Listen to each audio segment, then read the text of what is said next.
Assalamualaikum warahmatullahi wabarakatuh. Jumpa lagi dalam siri Booster Ramadan 2025 terbitan Think Quran. Saya ingin menarik perhatian anda, para penonton sekalian, pada dua siri yang telah lalu telah pun kita huraikan dengan ringkas surah An-Nas dan surah Al-Falaq.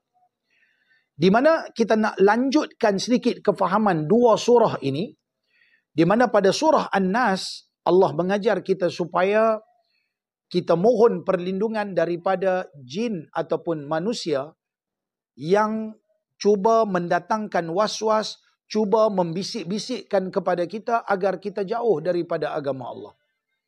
Sebab itu kata Nabi SAW, Al-mar'u ala dini khalilih. Seseorang itu akan berada di atas agama saudaranya. Kalau orang yang dia berkawan, orang yang dia bercampur terdiri daripada orang-orang yang baik, maka baiklah dia. Maka sekiranya yang dia bercampur, yang dia berkawan, sahabatnya itu daripada orang yang jauh daripada agama Allah, ditambahkan lagi mereka mendatangkan bisikan-bisikan agar kita jauh daripada agama Allah, maka jauhlah kita daripada agama Allah Subhanahu wa ta'ala.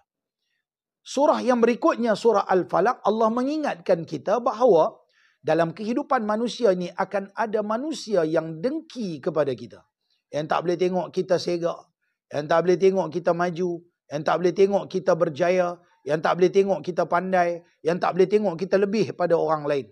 Sebab itu dalam Islam apabila kita tengok orang lebih, diajar kepada kita, suruh kita salam dengan dia, kata kat dia berkat, ini rezeki yang Allah bagi kepada dia. Redha dengan apa yang telah diberikan oleh Allah kepada seseorang. Sebab itu nama dengki ini, hasad ini, apabila cadangan dalam hati supaya Allah menarik nikmat yang telah Allah berikan kepada seseorang, maka itu sudah dikatakan sebagai hasad ataupun dengki yang memakan amal ibadat kita, pahala yang kita buat, seperti mana api memakan daun kayu yang kering. Habis lincin, sapu bersih. Apabila kita dengki kepada seseorang, bererti kita sedekahkan segala pahala kebaikan yang kita buat selama ini kepadanya. Sebab itu tuan-tuan, walau bagaimanapun kita tak boleh lari daripada manusia-manusia yang akan hasad dengki.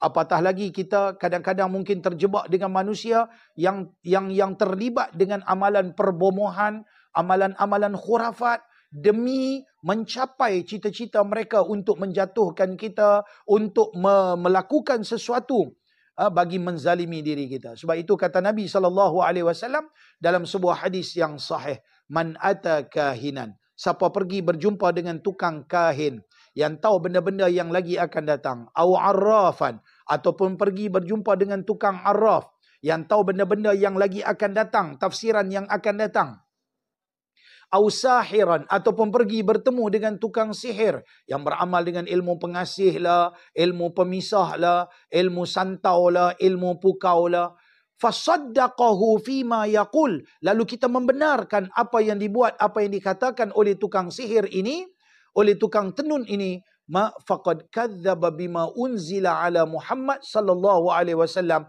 berarti dia telah mendustakan apa yang telah diturunkan oleh Nabi sallallahu alaihi wasallam. Oleh itu mudah cerita apabila orang tu terlibat dengan amalan sihir perbomohan yang bercanggah dengan ajaran Islam, dia telah meletakkan imannya itu dalam satu suasana kegoncangan di mana iman dia bakal runtuh dan rosak akidah dia. Sebab itu tuan-tuan yang dirahmati Allah, cuba elakkan diri kita daripada terjebak dengan amalan-amalan yang seumpama ini. Percaya dan yakinlah permintaan kita hanya pada Allah. Iyyaka na'budu wa iyyaka nasta'in. Akan dikau kami sembah, akan dikau kami memohon pertolongan dan bantuan. Selalu-selalulah berdoa dan berharap kepada Allah, kerana Allah sajalah yang memberikan mudarat dan manfaat dalam kehidupan manusia. Jumpa lagi.